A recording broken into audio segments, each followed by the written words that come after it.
Bonsoir à tous. Bienvenue à Grand Plateau. Après 8 années d'exploitation au large du Kribi, le navire-usine Ili Episeyo de l'armateur norvégien Golar LNG quitte les eaux camerounaises ce mois de juillet. Ce départ met un terme aux activités de liquéfaction du gaz naturel dans le pays. C'était la seule unité permettant la production et donc l'exploitation de la vente de gaz naturel liquéfié camerounais. Le Ili Episeyo va rejoindre un nouveau développement gazier en Argentine dans le cadre d'un contrat annoncé sur 20 ans environ.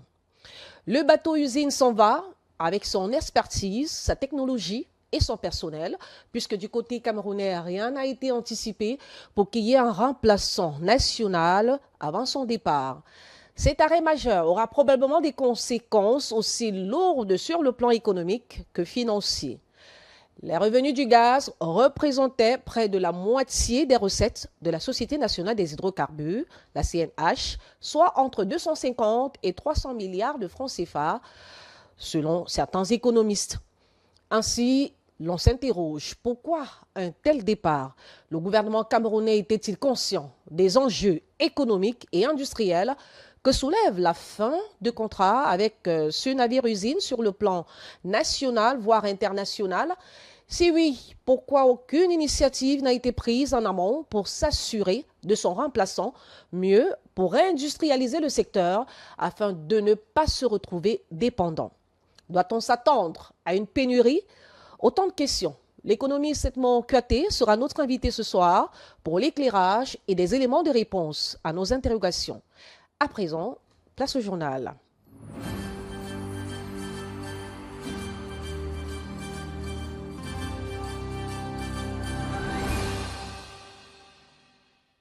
Mesdames, Messieurs, bienvenue sur Balafon Télévision. Vous regardez le journal.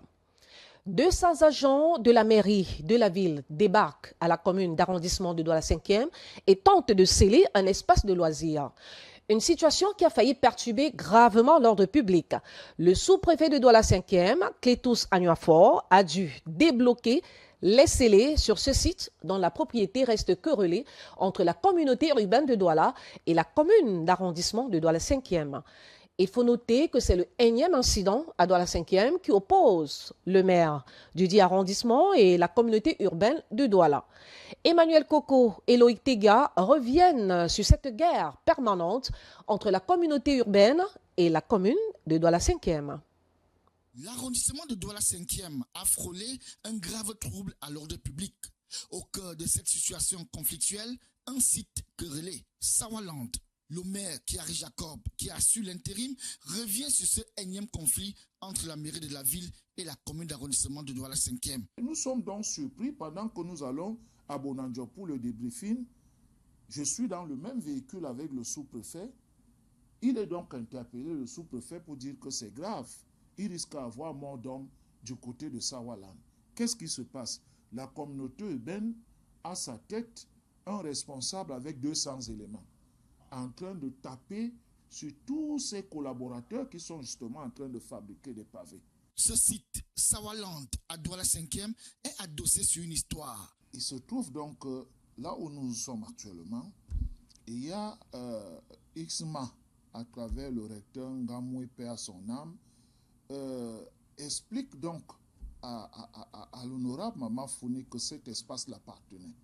La Maïtu donc entre en scène pour essayer d'apporter des éclaircissements, établit donc que justement une partie appartient à Isma et désormais une partie à la commune, et il y aura l'extension du côté de Sawalan. C'est cette extension, avec des frais payés à la base, à la maïture, et tout, c'est au regard des documents donc attribués à la commune de Douala 5e, d'où le domaine entrant en scène, nous obtenons donc le titre foncier sur cet espace. Du côté de la communauté urbaine, on affirme, mordicus, que cet espace fait partie du patrimoine foncier de la mairie de la ville. Mais au-delà de tout, cela ressemble à une bataille qui a des relents politiques. Nous ne comprenons donc pas aujourd'hui pourquoi la communauté urbaine s'entête à nuire aux activités. Et je pense que c'est devenu un problème politique. En rappel, ce n'est pas la première fois que le maire de la ville, par ailleurs conseiller municipal de la même commune, issu du même bord politique que le maire de la commune d'arrondissement de la 5e, s'affrontent. Nous allons nous rapprocher de la hiérarchie pour dire que nous sommes fatigués. La construction du parking, il y a eu toujours une violence au niveau de Bonamou Sadi. Pour l'heure, la commune de Douala 5e reste un terrain fertile pour toute altercation entre le maire de la ville et son camarade de parti, Richard Fengouan, par ailleurs maire de la dite commune. Douala Yaoundé, 220 milliards contre les inondations. 220 milliards de francs CFA pour déclarer la guerre aux inondations à Douala et à Yaoundé. Les projets de ville durable et gestion foncière lancés cette semaine par le ministre de l'Habitat et du Développement urbain prévoient la construction de nouveaux ouvrages de drainage, l'aménagement de voies de desserte et la plantation de milliers d'arbres pour mieux protéger les deux capitales des effets des pluies. Jéré Sazangué et Fondrené Marquez nous en disent davantage. The fight against flooding in Douala and Yaoundé has received a major boost with the launch of the Sustainable Cities and Sustainable Land Management Project, abbreviated in French as PVGFD, by the Minister of Housing and Urban Development, Célestine Ketchakou-Tez. La composante 1 portera sur l'amélioration urbaine transformatrice et résiliente des villes de Douala et Yaoundé. La composante 2 portera sur l'amélioration des services d'administration foncière. La composante 3 portera sur la gestion, suivi, évaluation du projet. According to Sumelin Manuel, head of the PVGFD Local Technical Unit, 1.6 kilometers of main drainage systems will be built and 7.4 kilometers of service roads will be constructed. Une infrastructure hydraulique d'envergure adossée sur les aménagements suivants.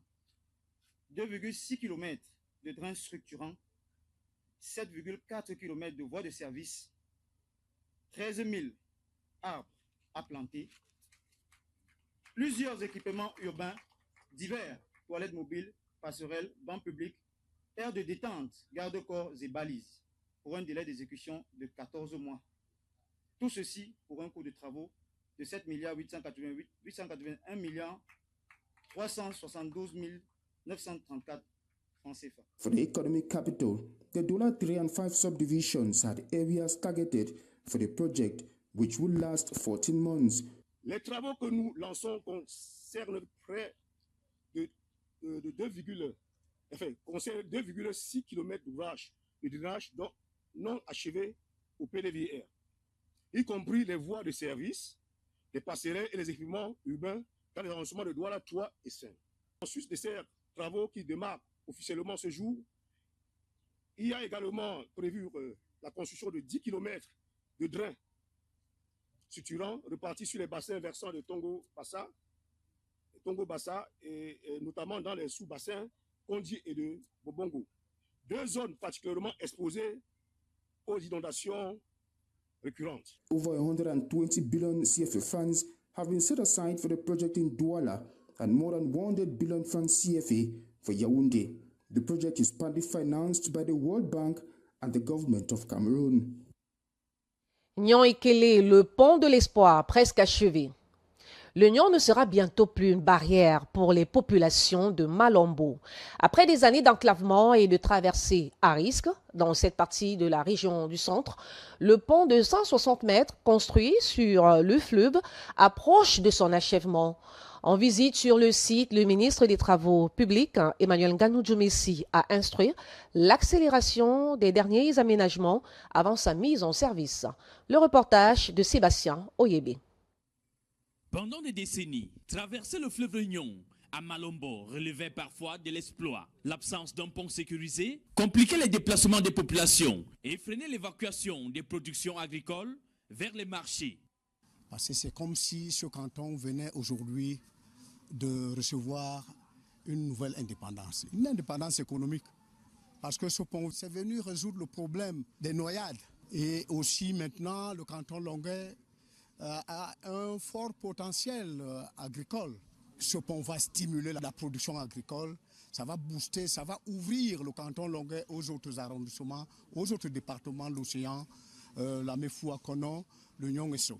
Ce pont va nous ramener directement au chef-lieu de l'arrondissement, au chef-lieu de département. Aujourd'hui, ce quotidien difficile est sur le point de basculer. Le pont de 160 mètres construit sur l'Oignon est quasiment achevé, même si quelques travaux restent à réaliser avant son ouverture officielle à la circulation. En visite sur le chantier, le ministre des Travaux publics a demandé l'accélération des derniers aménagements afin de respecter l'échéance de réception fixée au 17 juillet 2026. Il reste l'épreuve de changement de pont qui valide donc le pont. On va le faire. Et la mise en œuvre des GBA qu'on a vu, il fallait donc tout simplement terminer. Et bon, il y a la digue la terre qu'on a apportée dans l'eau pour pouvoir forer les pieux. Au-delà de le chantier de Malombo s'inscrit dans une dynamique plus large d'amélioration des infrastructures routières à travers le pays. Dans l'extrême nord, les travaux sur la route Guidigis-Yagua progressent avec l'avancement des terrassements et des ouvrages hydrauliques. Dans le sud, le bitumage des routes et boulevards Biombané se poursuit, tandis que dans le Mungo, la construction des 2 ponts et d'Indalo contribue progressivement au désenclavement des communes de Pendia et d'Aban, Moinekeng. Quittons donc le pont de l'espoir pour parler de projets structurants, les visites de chantier. Pour quels résultats? L'exécution des projets au Cameroun est toujours cadencée par des visites officielles des ministres et autres autorités appelées visites de chantier. Cette activité semble faire partie de l'agenda incompressible des autorités, mais à l'observation, les abandons de chantier suivent le rythme de ces visites, comme si ces descentes traînaient avec elles des mauvais sorts. La lecture de Roland Tsapi. La visite de chantier est l'une des activités les plus connues du ministère des Travaux publics au Cameroun. Vues de dessus, de face comme de profil, les images de multiples visites montrent une file de voitures qui finissent par s'agglutiner en grappe, entourant le ministre, saluant préfet et sous-préfet bien droits dans les tenues d'apparat et les responsables des chantiers avec casque de sécurité bien vissé sur la tête. De plus près, on entend ces derniers expliquer grand signe à l'appui, beaucoup de choses suffisamment vagues pour que tout le monde secoue la tête en signe d'acquiescement sans vraiment rien y comprendre. Et puis quelques tours sur le site, avec des arrêts pour bien fixer une chose au regard, sans forcément voir quelque chose. Enfin, c'est le son que prennent les médias et le ministre de donner ses impressions à la fin. Les travaux avancent bien, nous avons remarqué quelques difficultés, mais les instructions ont été données aux maîtres d'ouvrage pour y remédier. Globalement, nous félicitons l'avancée des travaux et nous sommes confiants que les délais seront respectés. Lequel son sera diffusé en boucle par tous les médias présents, vantant en plus l'ouvrage et ses bienfaits sur les populations riveraines. La veille média faite et remise au ministre, l'affaire est bouclée. Quel impact ces multiples visites de chantier ont finalement sur le projet lui-même et son avancement? La question reste entière au regard de la fréquence avec laquelle les chantiers sont abandonnés au quotidien au lendemain de ces visites. Le 28 juillet 2022, le quotidien gouvernemental Cameroun Tribune recensait à sa une plus de 100 chantiers abandonnés. Les routes, les bâtiments et les forages étaient concernés et le gouvernement annonçait par la même occasion des sanctions pour les entreprises. Depuis lors, le volume a augmenté, mais les visites de chantier n'ont pas diminué. Dans l'arrondissement de Douala 5e par exemple, la route sous-préfecture Lok-Besso antenne CRTV est abandonnée depuis des années. Des engins jadis stationnés sur le tronçon ont été enlevés progressivement. Les matériaux stockés ont maigri. Même de la ferraille tissée prête à l'utilisation a fondu sous la forte chaleur de Douala. Les creusets faits sur la route en perspective des travaux se sont transformés en calvaire pour les usagers et on ne parle plus de la route. Autre exemple, au cœur du territoire gît désormais l'autoroute Yaoundé-Douala. Abandonnés. Les 60 km réalisés partiellement à partir de Yaoundé jusqu'à Bibodi sont devenus un cimetière où meurent chaque jour des usagers ou un champ d'opération des gangs prêts à démonter en un temps record tout type de voiture qui tombe en panne à la tombée de la nuit et ne peut être dégagée. On ne peut pourtant compter le nombre de fois où le ministre des Travaux publics a fait les descentes sur le chantier, parfois accompagné de ses collègues des autres départements ministériels. Les notes du ministère doivent aujourd'hui compter un nombre record de visites de ce chantier depuis le lancement en 2013. Tout ça pour 60 km 13 ans après. Plus les visites des chantiers sont nombreuses, plus les travaux traînent. De quoi conclure que ces visites n'aident qu'à augmenter les coûts lointains des multiples projets qui, eux, stagnent et s'achèvent avec des années de retard pour les chanceux ou sont simplement abandonnés. C'était dans la lecture de Roland Tsapi sur les visites de chantier au Cameroun. Affaire Jacques Bertrand, le tribunal se prononcera le 17 juillet sur sa demande de liberté provisoire. Le tribunal de première instance de Bonanjo à Douala a renvoyé sa décision après l'audience tenue ce vendredi 10 juillet. Dans une salle d'audience suivie de près par de nombreux soutiens, proches et observateurs, la défense de l'activiste, assurée notamment par Maître Aliscom, Maître Michael Kumba Asson et Augustin Gefak, a plaidé en faveur de sa remise en liberté. Après avoir entendu les arguments des deux parties, le tribunal a décidé de mettre l'affaire en délibéré afin d'examiner la requête.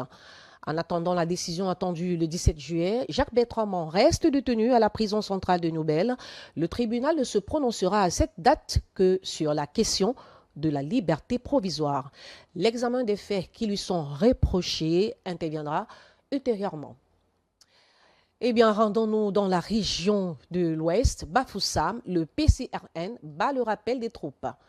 En politique, justement, le PCRN affûte déjà ses armes pour les prochaines échéances électorales. Le parti camerounais pour la réconciliation nationale a procédé à l'installation de son bureau départemental de la MIFI dans la région de l'Ouest. Ses responsables auront notamment pour mission de renforcer l'implantation du parti sur le terrain et d'encourager les citoyens à s'inscrire massivement sur les listes électorales avant la clôture des opérations le 31 août prochain. Le reportage de Joël Ferdinand et Wanet.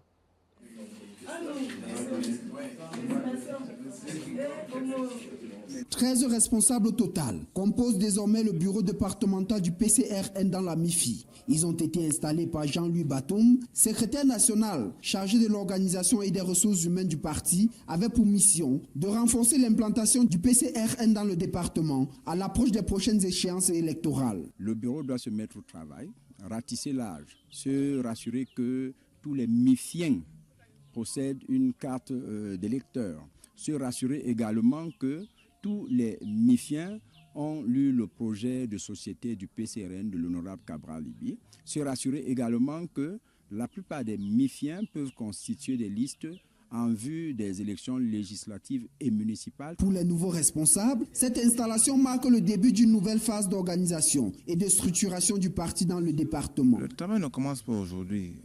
Le travail a commencé depuis. Et là, le président national vient juste de donner des armes régaliennes, les armes législatives, pour que quand nous marchons sur le terrain, qu'on soit sûr que oui, et également les gens qui vont sur le terrain sont des gens installés. C'est pour ça que nous avons voulu cette légalité-là. Donc on travaille déjà, mais on a besoin d'une légalité pour travailler plus dur. Militants et sympathisants disent attendre de cette équipe un travail de proximité auprès des populations, mais aussi une intensification des actions de sensibilisation en faveur des inscriptions sur les listes électorales.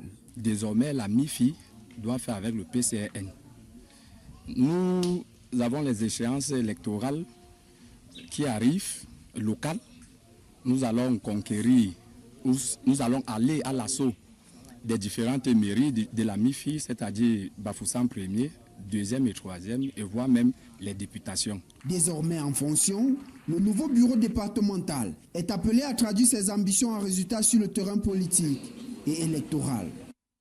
Comme on a coutume de dire, qui veut aller loin ménage sa monture. À présent, parlons de santé. Poliomyélite. La riposte vaccinale entre dans sa deuxième phase. La riposte contre la poliomyélite se poursuit au Cameroun. La deuxième phase de la campagne nationale de vaccination, débutée hier jeudi, va courir jusqu'à dimanche prochain, 12 juillet 2026. À Douala, le ministre de la Santé publique, Manaouda Malachi, a donné le coup d'envoi des opérations au quartier lundi, une localité enclavée du district de santé de Mbangué. L'objectif, atteindre les enfants vivant dans les zones les plus difficiles d'accès et renforcer la couverture vaccinale. Le reportage de Jessica Tenos-Maché. Avec près de 500 000 habitants, le district de santé de Mbangué fait face à de nombreux défis. Quartier enclavé, extension urbaine difficilement recensée et réticence persistante de certains parents à faire vacciner leurs enfants, explique Nadine Nonga, chef du district de santé de Mbangué. Nous avons aussi des zones enclavées dans les quartiers de l'Empesson, comme lundi, un peu comme vous avez vu tout à l'heure. Donc, mais ce vaste territoire a pris une population cosmopolite, avec plus de la moitié de la population qui n'a pas été recensée, étant donné que nous sommes dans des zones de nouvelle habitation. Et cela rend parfois difficile les activités que nous menons. On a très souvent des zones insuffisamment couvertes du fait de l'absence électrique. Pour lever ces résistances et renforcer la confiance des populations, le ministre de la Santé s'est rendu à Lundi afin de rassurer les familles sur la sécurité et l'efficacité du vaccin contre la poliomyélite. Je voudrais rappeler avec force que le vaccin contre la polio utilisé dans le cadre de cette campagne est un vaccin sûr. C'est un vaccin qui est efficace et recommandé par l'Organisation mondiale de la santé ainsi que les autorités sanitaires nationales. Pour que nous puissions mettre un vaccin à votre disposition, il est d'abord, n'est-ce pas, vérifié au niveau du ministère de la Santé par un comité scientifique, par nos laboratoires avant de pouvoir le faire. Et donc, le gouvernement ne peut pas prendre sur lui de vous donner quelque chose qui va vous nuire. Depuis le 9 juillet, les équipes de santé sont déployées dans les quartiers enclavés et les localités les plus difficiles d'accès pour vacciner les enfants âgés de 0 à 5 ans et leur administrer de la vitamine A. Une opération qui se poursuit jusqu'au 12 juillet avec pour ambition d'améliorer la couverture vaccinale sur l'ensemble du territoire national. Prévenir vaut mieux que guérir. Balafon Média et Electric Motors, c'est la même longueur d'onde. Premier pas vers une collaboration entre Balafon Média et UMC, Electric Motors Cameroun. En visite au siège du groupe médiatique à Douala, le patron du premier concessionnaire de véhicules 100% électriques au Cameroun a découvert l'univers Balafon et échangé avec les responsables de l'entreprise sur d'éventuelles perspectives de partenariat. Linda Winignassa, vous y étiez. Des studios radio et télévision aux plateformes numériques, la délégation d'Electric Motor Cameroun, conduite par son CEO, Kevin Kechanga, a découvert les différents métiers et supports du groupe Balafon Média. Nous sommes très impressionnés. Effectivement, nous sommes au bon endroit. Balafon, aujourd'hui, je peux dire que c'est notre deuxième maison. Nous avons eu à faire le tour des locaux avec le PDG. Nous avons été impressionnés par la qualité vraiment du matériel. Nous avons été bien reçus par toute l'équipe technique. Au cours des échanges, les discussions ont porté sur les possibilités de collaboration entre les secteurs des médias et de la mobilité dans un contexte marqué par l'évolution des usages numériques et des besoins des entreprises en matière de communication. EMC est une compagnie qui met d'abord en avant le volet social. Pourquoi? Parce que nous voulons permettre à tous les Camerounais de pouvoir se procurer vraiment une voiture à un prix abordable. Ensuite, le côté énergétique, car avec une voiture électrique qui vous donne une autonomie de 330 km, vous pourrez vous faire votre plein pour moins de 5 000 francs CFA seulement. Il y a aussi un volet environnemental, parce que c'est des voitures qui ne polluent pas. Pour Electric Motor Cameroun, cette rencontre a également été l'occasion de présenter sa vision du développement de la mobilité électrique au Cameroun et les défis liés à son déploiement. Nous avons fait des tests, nous avons mis la voiture dans des situations qui correspondent à nos contextes. Et je dirais même que la voiture électrique tombe à pic. Du côté de Balafon Média, l'accent a été mis sur le rôle des médias dans l'accompagnement des entreprises et la valorisation des initiatives économiques locales. Avec M. Kechanga, il est question pour Balafon d'amplifier le message. Il est question pour Balafon de donner de la visibilité. Il est question pour Balafon également d'accompagner ce projet et de permettre aux Camerounais de goûter à l'expérience de la voiture électrique. Et aussi à nous, Balafon, de pourquoi pas de faire des acquisitions de ces véhicules, puisque dans tous les cas, c'est un autre avantage d'avoir ce genre de véhicule. Donc, c'est une visite stratégique. Bien plus qu'une simple visite institutionnelle, cette rencontre traduit la volonté des deux entreprises de construire un partenariat gagnant-gagnant capable de promouvoir l'innovation, de soutenir le développement des affaires et de contribuer au rayonnement du secteur privé camerounais.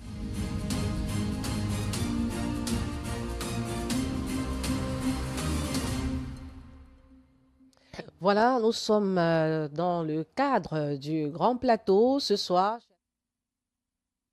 Du départ de Ili Episeyo, un navire-usine qui à lui seul s'occupait d'extraire, de liquéfier et charger sur des méthaniers le gaz camerounais. Pour en parler, nous avons à Grand Plateau l'économiste Edmond Kouyaté. Merci d'être venu. Bonsoir Marinette, c'est moi qui vous dis merci pour l'invitation. Voilà, revenons un tout petit peu sur le rôle, la tâche qu'a joué ce navire-usine pendant 8 ans quand même sur le territoire camerounais, du moins au large de Kribi. Ouais. Disons qu'on avait, lorsque le Cameroun avait, après exploration, découvert un gisement de gaz au large de Kribi, il n'y a pas qu'au large de Kribi, mais il avait été donc question, n'est-ce pas, que ce gaz soit transformé et que ce gaz soit exploité et liquéfié. Et donc pour cela, on avait besoin d'un bateau-usine. À défaut d'avoir une installation onshore, il fallait donc ce bateau-usine offshore, c'est-à-dire dans la mer, pour pouvoir donc faire l'exploitation, la transformation, la liquéfaction. Et donc, le Cameroun avait donc signé avec ces Norvégiens, n'est-ce pas, ce groupe norvégien-là, le contrat pour 8 ans. Et donc, entre-temps, voilà, il s'est passé tout simplement que, vous savez, que quand on exploite, n'est-ce pas, du gaz, c'est comme le pétrole. C'est comme une cuvette. Lorsque vous tirez le contenu, ça s'affaisse. Et puis voilà. Ils ont donc estimé que les conditions financières ne leur permettaient pas de renouveler le contrat. Et ils ont donc décidé de quitter, je crois, le mois prochain. Ils vont donc partir du Cameroun parce qu'ils ont reçu meilleure offre, meilleure proposition ailleurs. Et donc, voilà, ils vont s'arrêter, ils vont aller faire des réflexions et puis ils vont aller continuer leur contrat ailleurs. Voilà, ils vont construire, du moins ils sont appelés en Argentine, c'est annoncé. Tout à fait. Ouais, ils ont un contrat de 20 ans, 20 ans en Argentine. Beaucoup et plus juteux. Voilà. En ce qui concerne quand même le départ de ce bateau-usine, il faut dire que c'était connu. Le Camerounais, du moins les autorités du Oui, Cameroun. c'était connu. On avait un contrat de 8 ans. C'était connu qu'il devait partir, mais c'est vrai que le Cameroun aurait pu négocier autrement, faire une meilleure offre, faire une meilleure proposition, peut-être pour les amener à rester, peut-être. Exactement. Voilà. Exactement, Mais sauf que nous n'avons pas anticipé, c'est-à-dire que nous n'avons pas fait l'exploration hantée pour leur permettre peut-être de déplacer leur bateau et s'installer là où le Cameroun a d'autres gisements. Nous ne l'avons pas fait et nous avons attendu la fin du contrat pour pouvoir commencer une autre exploration. On a découvert, il y a d'autres sites, il y a d'autres gisements. On aurait pu anticiper parce que entre le moment où on découvre un gisement, le moment d'explorer et le moment où on commence véritablement l'exploitation, ça prend beaucoup de temps. Exactement. Et donc, ils ne vont pas fermer leur bateau et attendre, croiser les bras en attendant que, n'est-ce pas, le processus, n'est-ce pas, connaisse son terme pour qu'ils recommencent, pour qu'ils redémarrent leur usine. C'est pourquoi ils ont décidé de partir en Argentine où ils ont une meilleure offre. Oui, vous faites bien de le dire parce que lorsqu'on essaie de regarder ou alors de suivre l'actualité, on se rend compte que du côté de Kribi, du moins où ils étaient, il y avait déjà une carence, l'exploitation était presque épuisée. Tout à fait épuisée, oui. Donc, est-ce qu'il y a d'autres sites quand même où le gouvernement aurait pu négocier pour... Oui, il y a le site il y a d'autres sites. Il y a beaucoup de gisements de gaz, même en onshore. Il y a il y a beaucoup d'autres gisements. Il y a un gisement que le Cameroun est en train d'explorer en ce moment, que ce soit toujours du côté de Kribi ou alors du côté du sud-ouest, il y a beaucoup d'autres gisements. Je vais dire au large, n'est-ce pas, dans les côtes marines du côté du sud-ouest, il y a beaucoup d'autres gisements là-bas.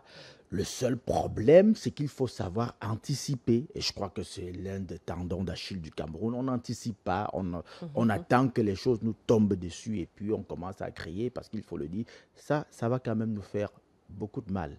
Exactement, le bateau Ili Episeyo s'en va avec son expertise, son personnel, sa technologie.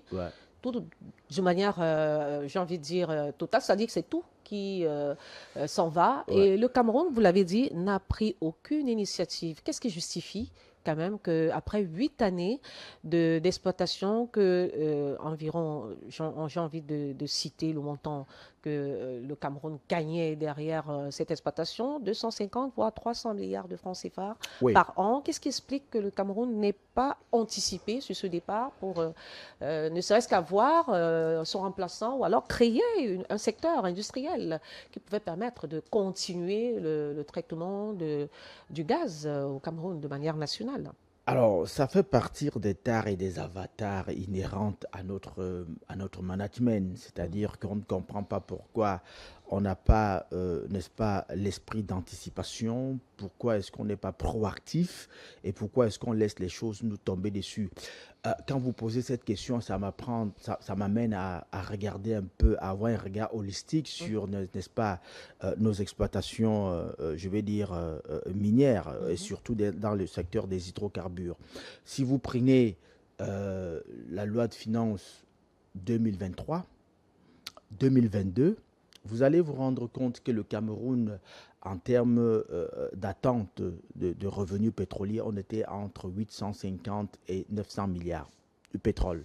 Et puis on était à près de 300 milliards du gaz GNL. Et donc, si vous prenez vous prenez 2024, vous allez voir que la courbe va décrescendo. En 2024, je crois qu'on est passé à 700 milliards pour le pétrole et à 250 milliards pour le gaz.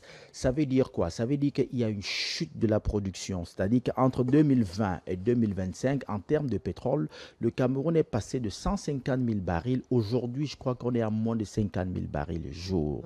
OK? On est à moins de 50 000 barils. Et sans compter qu'avec, n'est-ce pas, les conditions de négociation de notre contrat, de nos contrats de production, le Cameroun n'ayant pas l'expertise, c'est-à-dire la Société nationale camerounaise, la SNH, les hydrocarbures n'ayant pas l'expertise nécessaire pour faire, n'est-ce pas, l'exploitation, on est obligé de partager notre production avec les exploitants, c'est-à-dire que tous ceux qui viennent d'exploiter, que ce soit Total, Perenco et tous les autres, donc on fait du 50-50, c'est-à-dire si on exploite 100 000 barils et ils prennent 50 000 barils, nous 50 000 barils, parce que c'est eux qui apportent la technologie, les financements et autres. Et donc, on s'est rendu compte que on était en train, notre production au niveau de Rio del Rey, là où on exploite du pétrole dans, n'est-ce pas, le sud-ouest, c'est en train, ces blocs-là sont en train de s'épuiser et on n'a rien fait, on n'a pas pensé à anticiper. Et donc aujourd'hui, si vous prenez la loi de finances 2026, vous allez vous rendre compte qu'en termes, n'est-ce pas, je vais dire d'attente de collecte sur le pétrole, dans le budget, nous on est à 500 milliards uniquement. C'est-à-dire qu'on est passé de 850 milliards à 500 milliards. Et aujourd'hui, avec le gaz, on était passé de 300 milliards à 200, je crois, on était à 220 milliards, 220, 250 milliards. Ça aussi, parce qu'au fur et à mesure que, n'est-ce pas, le gisement baisse en quantité, les recettes également vont baisser.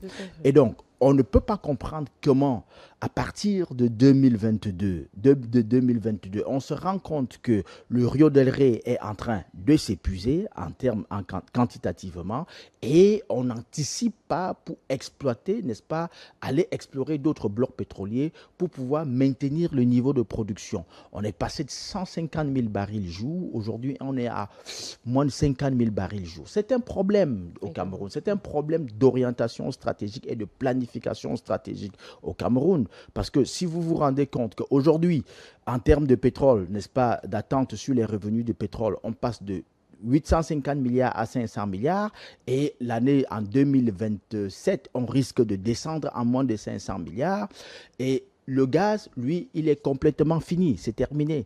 Et vous allez vous rendre compte que le gaz et le pétrole et les hydrocarbures, ce sont les deux postes qui nous permettaient d'engranger les devises et pouvoir maintenir un peu, je vais dire, le déséquilibre de notre balance commerciale qui, il faut le dire, est très criard, même si il faut dire que le fait de vendre notre brut nous permettait de gagner un peu de devises, mais le fait d'importer les produits raffinés, le produit fini nous permettait de perdre encore davantage de devises. Mais aujourd'hui, si nous allons continuer d'importer les produits finis, c'est-à-dire que le super, le gazoil, le gaz et tout ce que nous importons, et que nous n'avons pas de quoi gagner des devises parce que nous n'exportons plus suffisamment de brut, vous comprenez que notre balance commerciale va encore beaucoup plus chuter, c'est-à-dire que le déficit va être encore beaucoup plus conséquent.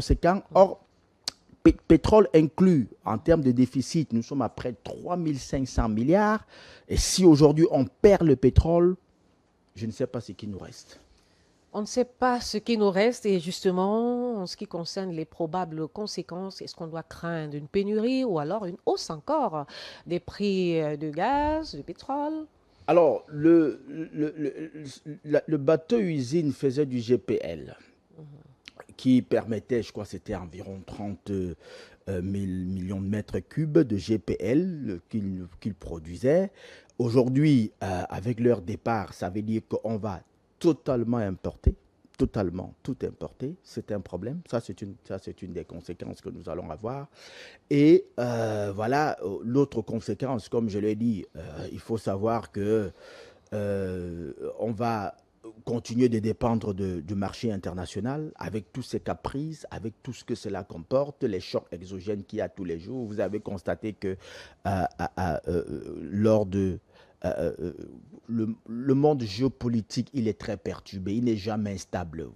On s'est réveillé un matin, les États-Unis et Israël, le couple américano-israélien était allé bombarder l'Iran. L'Iran, en représailles, a bombardé les sites d'exploitation gazière du côté du Koweït, du côté du Bahreïn, du côté du Qatar et du côté de l'Arabie Saoudite. Et puis aujourd'hui, ça continue, on ne sait pas quand est-ce que ça va finir. Ceux que je cite là, ce sont les plus gros producteurs du gaz mondial.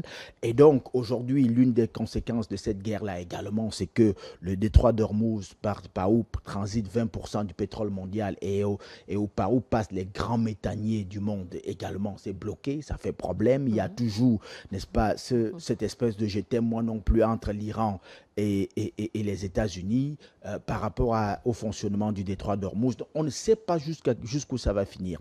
Alors, donc, nous, le Cameroun, on était producteurs de gaz et donc on aurait au moins pu se dire on va se mettre à l'abri par rapport au marché international, par rapport au choc exogène. Si aujourd'hui, on ne peut même plus produire le gaz et que davantage notre production de pétrole baisse, il est fort à craindre que les conséquences véritablement peuvent exploser du côté de la pompe, du côté, n'est-ce pas, je vais dire, dans les bouteilles de gaz et autres. Et justement, puisque vous en parlez, lors de ma collecte de données en ce qui concerne ce sujet, je me suis rendu compte, dans beaucoup de commentaires, que les Camerounais disaient donc on avait jusqu'à 250-300 milliards par an grâce à ce gaz et tout, et on ne se rendait même pas compte. De toutes les façons, ça ne va pas nous toucher, puisque depuis le départ, on ne bénéficie pas de cet argent. Est-ce que réellement le Camerounais est à l'abri des conséquences du départ du bateau-usine Ili Episeyo? Non, je peux comprendre le Camerounais lambda qui dit que 250 milliards, ça ne me concerne pas. Non, il faut qu'il sache que ça le concerne. Il faut savoir qu'en début d'exercice, ça dit qu'on est en train de préparer le budget 2027. Que font les prévisionnistes? Les prévisionnistes s'appuient sur tous les trois secteurs, c'est-à-dire le secteur primaire, le secteur secondaire, qui est la transformation, et le secteur tertiaire, l'ensemble des services et tout ça.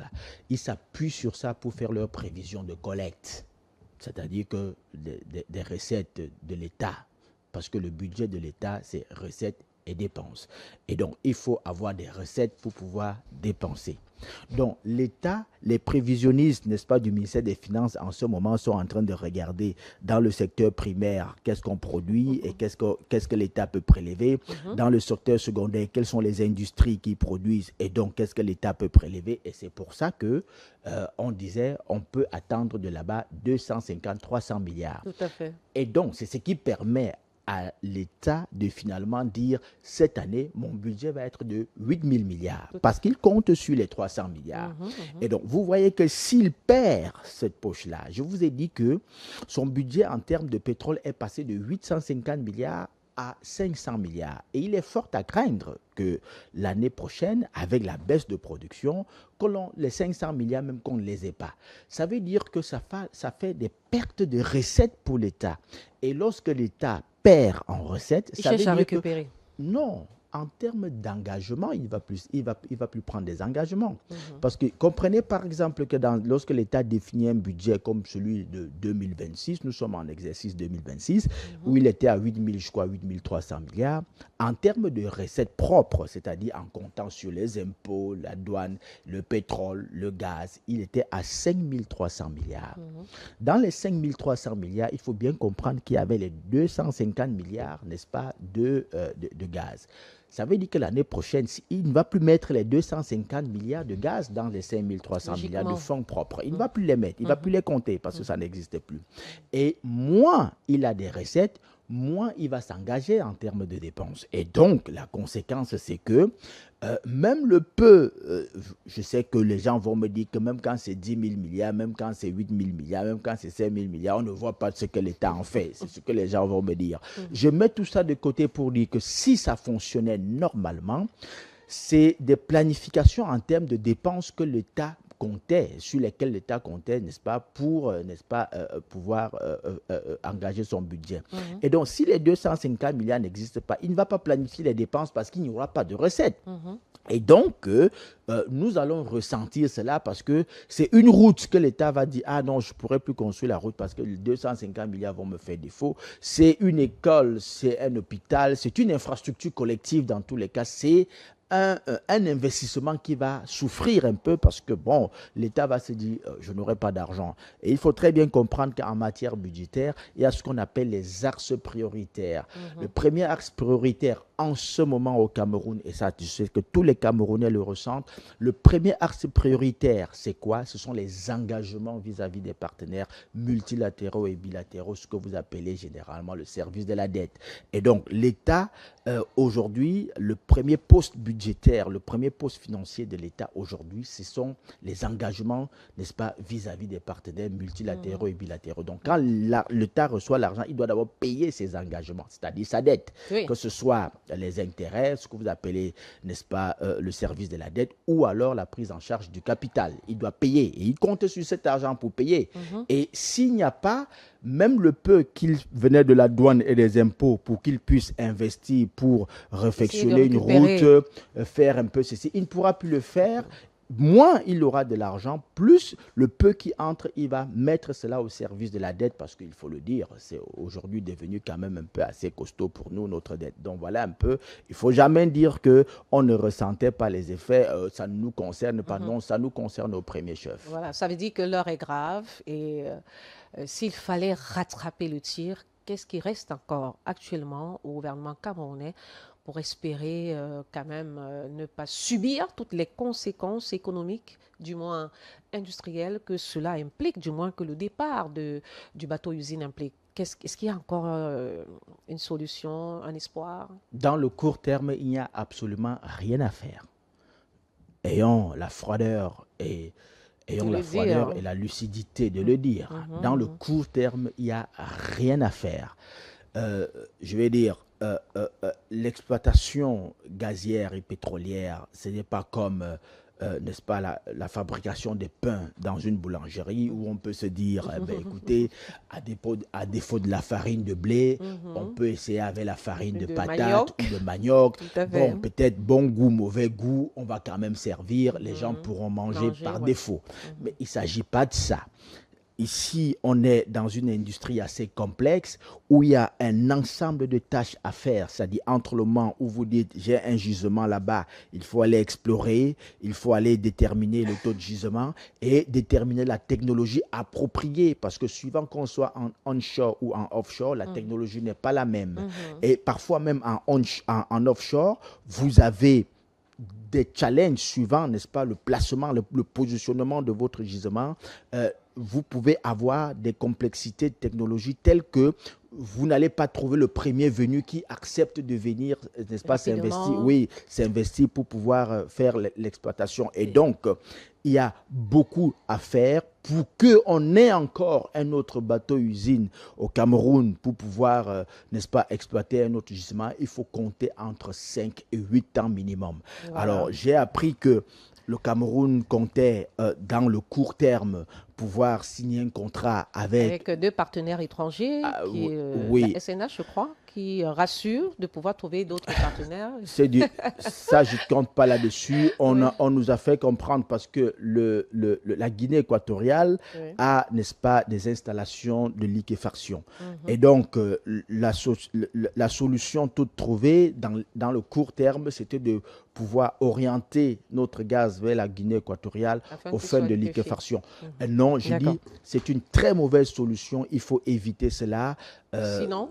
Non, mais écoutez, on ne va pas perdre encore le peu de plus-value qu'on ajoute à notre transformation parce que, écoutez, lorsque vous avez une installation, c'est de la plus-value en termes d'emploi, en termes de beaucoup de choses. Si vous envoyez votre gaz être transformé ailleurs, vous perdez toute la plus-value sans compter qu'il y a le risque même, n'est-ce pas, que les quantités ne soient pas véritablement respectées. Merci, M. Edmond Kouyaté, pour votre éclairage qui a permis à plus d'un de comprendre les conséquences qu'implique ce départ du bateau-usine Inici Epicéo. Merci d'être venu. C'est moi qui vous dis merci.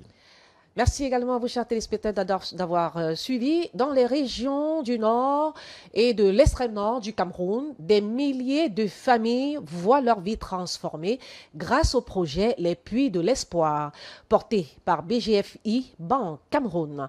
Accès à l'eau potable, amélioration des conditions de vie, soutien à l'éducation et création d'emplois à travers des réalisations. La banque affirme son engagement en faveur d'un développement durable et inclusif au plus près des besoins des populations. Je vous laisse déguster en images les détails du déploiement de BGFI Bank à Maroua et à Garoua, en espérant vous retrouver lundi, Inch'Allah. Là où chaque goutte d'eau était autrefois le fruit de longues heures de marche, l'eau coule désormais à quelques pas des habitations, dans le nord et l'extrême nord. Ces nouveaux forages ne sont pas seulement des ouvrages hydrauliques. Ils symbolisent l'espoir retrouvé, la dignité et une promesse tenue. Aux côtés des autorités administratives, traditionnelles et des élus locaux, BGFI Banque Cameroun procède à la reconstruction de ces infrastructures réalisées dans le cadre du projet Les Puits de l'Espoir. Venir ici aux côtés des populations, aux côtés des autorités, venir pour un geste fort pour nos populations. Nous sommes ici dans la continuité du projet Les Puits de l'Espoir que nous avons lancé il y a presque un mois ici à Maroua. Aujourd'hui, nous sommes dans la concrétisation de ce projet-là. Nous voulons donner de l'eau aux populations. Vous savez que nous sommes dans une région qui connaît déjà les affres de la sécheresse et les affres de la sécurité. Il est donc important pour nous de venir quand même donner un peu de sourire à nos populations qui nous accueillent si gracieusement. Donc il est important pour nous de venir aujourd'hui finaliser ce projet-là, les Puits de l'Espoir. Nous en avons 50 dans la région de l'extrême nord, 50 dans la région du nord. Mercredi, je continuerai à Garoua pour le même exercice parce que nous devons finaliser tout cela. C'était une promesse que nous avons faite aux populations et nous devons donc tenir nos promesses. Effectivement, nous allons continuer parce que, comme le gouverneur l'a dit tout à l'heure, nous partons d'ici pour un site, pour la pose de la première pierre d'une usine qui viendra aussi apporter de l'emploi à nos populations et qui viendra aussi industrialiser notre région. Tout cela pour concourir, vraiment accompagner nos populations pour un bien-être et pour faire en sorte qu'aujourd'hui, les populations, aux côtés des élus locaux, aux côtés des autorités, puissent vivre en harmonie et puissent prôner le développement de notre pays, le développement de notre région. À Maroua, Garoua, Pitoyel, Kaïdoté et dans plusieurs autres localités, des milliers de familles voient leur quotidien transformé. Les femmes parcourent moins de kilomètres. Les jeunes filles peuvent consacrer davantage de temps à l'école. Et l'accès à une eau potable contribue à améliorer la santé des communautés. Le BGFI Bank, pour tout dire, vient de frapper encore un grand coup. Un grand coup en offrant à la population de l'extrême nord des forages. Vous vous souvenez, il y a peu, on avait signé des contrats. Un temps de mouvement, c'est l'inauguration. Mais l'engagement de BGFI Banque Cameroun va au-delà de l'eau.